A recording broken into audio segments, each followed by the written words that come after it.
Howell of FinStream, and I'm here today to introduce you to Lee Baker of Apex Financial, the host of our new show called Level Up with Lee. Lee, welcome. Hey, Bob, happy to be here with you. Great to have you here, and we're eager to have you walk us through what the new show will be like and what people will learn. So what we are looking to have people learn on Level Up with Lee is about all things money. You know, there's lots of topics that get covered. You know, some things are sexy. Everybody likes to talk about investments and, having a hot stock tip. But what about all those other things that we need help with? What about getting your first credit card if you're a younger person? What about some of those things like, what do you do when a loved one dies and you're wondering, hey, wait a minute, they've been getting Social Security. How do I make that stop and not get in any kind of trouble about it? Or interest rates are going up. Have you ever bought a home? All those things get really complicated and people need a lot of help with that. But we just don't see enough of it out in the market. And so we're here to try to make a change for that. Right. And if you could, Lee, talk a little bit about the focus on inequality and all things that are unequal with respect to money, whether it's housing or investments or debt. Absolutely. So we all know that there's this thing called income inequality. There's also a wealth gap, if you will, and it's been documented year after year after year. And unfortunately, there's not been as much made as it relates to making progress with closing that wealth gap amongst our white members here in America, Latino, African American. There's a pretty huge gap. But what we hope to do is address some of those issues that can help close that gap.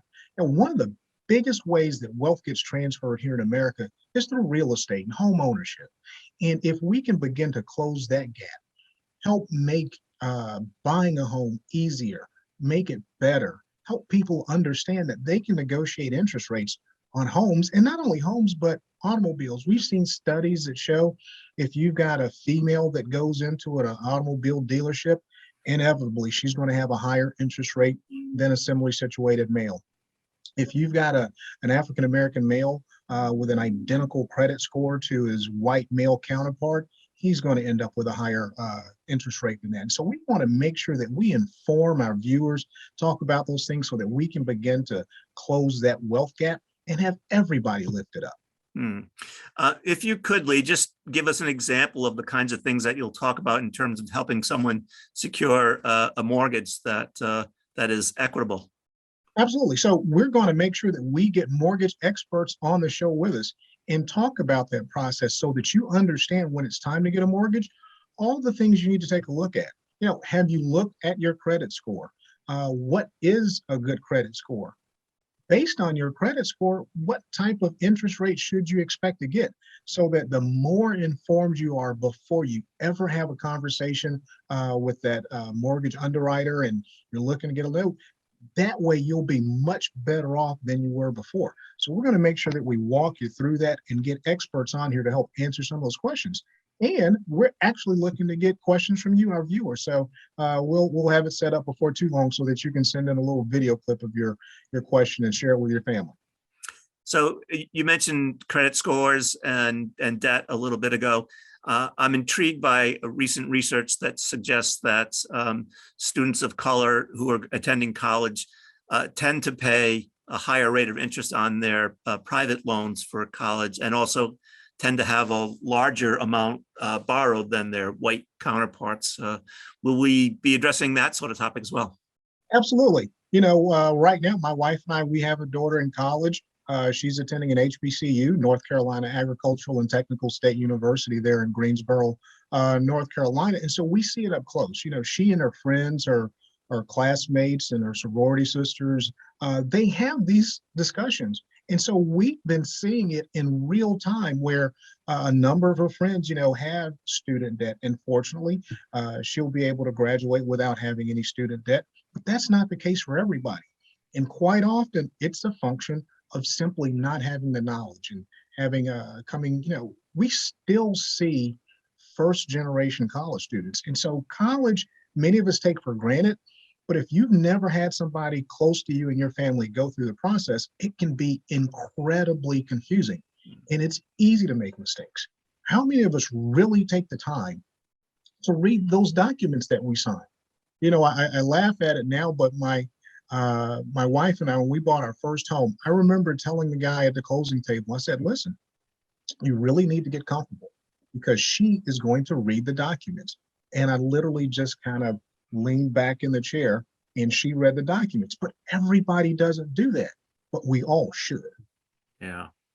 So I know we'll be talking about investing, but you also said that we'll be talking about some basic blocking and tackling, insurance, income taxes, employee benefits, estate planning. Talk more about some of these subjects, that these Yeah, basic personal financial planning topics that we'll be addressing. absolutely. We're going to talk about those sort of basic topics. And, you know, I like to start at the beginning. And, you know, full disclosure, I'm a preacher's kid. And in my mind, the very first financial planner was found in the book of Genesis. When Joseph interpreted dreams for Pharaoh, my way of seeing it, he was doing financial planning. And so when we think about the fat calves and the skinny calves and fat grain being eaten up by skinny grain, and Joseph telling Pharaoh that a famine was coming and to put up grain in the storehouse, that's a very basic lesson, but somehow eons later, many of us have failed to realize the message there. Hard times are going to come, right? We're still on the tail end, I hope, of one of those storms, one of those plagues, if you will, of biblical proportions, absolutely, with COVID-19. And so at the very beginning, with people getting laid off, all of the people that did not have a paycheck or two saved up, and the housing problem that went forth. So we're going to start with the basics and make sure that we coach everybody up or level everyone up, if you will, to help deal with those problems. And so, yeah, we're going to do that basic blocking and tackling that maybe it isn't so sexy, but we all need that reminder. Yeah. And, you know, starting with the beginning, as you suggested, is a great place to start. I'm also reminded of, I heard a recent report on NPR that because of COVID, that the number of people who have died obviously has increased, and the number of people who have been unprepared for death is on the rise. And they were talking to a funeral director in Detroit who mentioned, for instance, that more and more people are getting cremated because of this. You know, end of life to me is one of those topics that is seldom talked about, but is much needed to be talked about. Any thoughts about that? Yeah, you know, it's one of those things. And again, as the son of a preacher, there's one thing that ministers do a lot more than anybody else. They marry people and they bury people. And so I saw it a lot close up, and perhaps a lot more than I would have ever envisioned. But it's a time where things are very emotional, emotions are raw, and it's really easy for things to go bad between family members, even those that love each other. But it is only made worse when you have a situation where the economics aren't there. And you sit there and you kind of go, well, wait a minute now. Why is it taking 2, 3 weeks or more to give someone a funeral? Unfortunately, a lot of times just because the finances aren't there. You know, just within the last month, unfortunately, someone that I knew in Florida back in high school passed away, and their family didn't have the money to bury them, and they had children. And so all of a sudden, we're trying to do what we can to make things better. But what we've got to do across the board is make sure that we do a really good job of doing things like making sure we've got appropriate life insurance, making sure that our loved ones know what's going on and know where our things are. Now, fortunately, we had a family member pass away not too long ago, but she had her affairs in order. And it made it so much easier that her daughter knew where everything was, knew what was going on, and was able to get things handled like that. So still emotional, but as far as the financial impact, incredibly smooth and efficient. Yeah. So if you could give us a hint of some of the topics that you'll be broaching, and maybe some of the guests that you'll have on your show. I noticed one thing that you want to talk about is, can Bitcoin fix inequality? Absolutely. So we'll talk about a lot of things. Income inequality is one of those. Cryptocurrency, I was doing some reading, and I think it is something that has a bit of an opportunity to level the playing field, if you will. We've seen a lot of studies, and we've had lots of discussions through the years about the unbanked population, particularly here in the United States, but it's not just a US dynamic. It happens around the globe.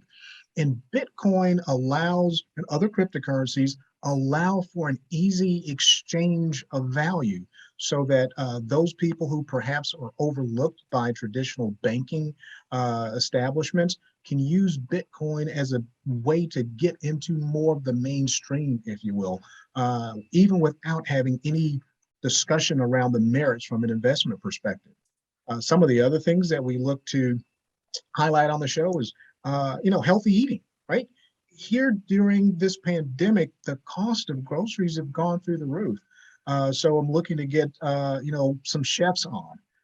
One, to show us some tasty ways to cook a few things, but also to help show us how we can do some grocery shopping to keep that budget and make some great meals on a dime, if you will. We'll look at, buying cars. We'll look at all sorts of things.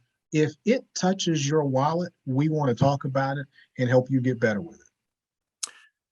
Well, Lee, I can't think of another question, and it seems like the best way to wrap up here, unless you have some further thoughts about something we didn't cover. No, so nothing less that we didn't cover for today, but just stay tuned. Be here with Level Up with Lee. We've got a lot in store for you.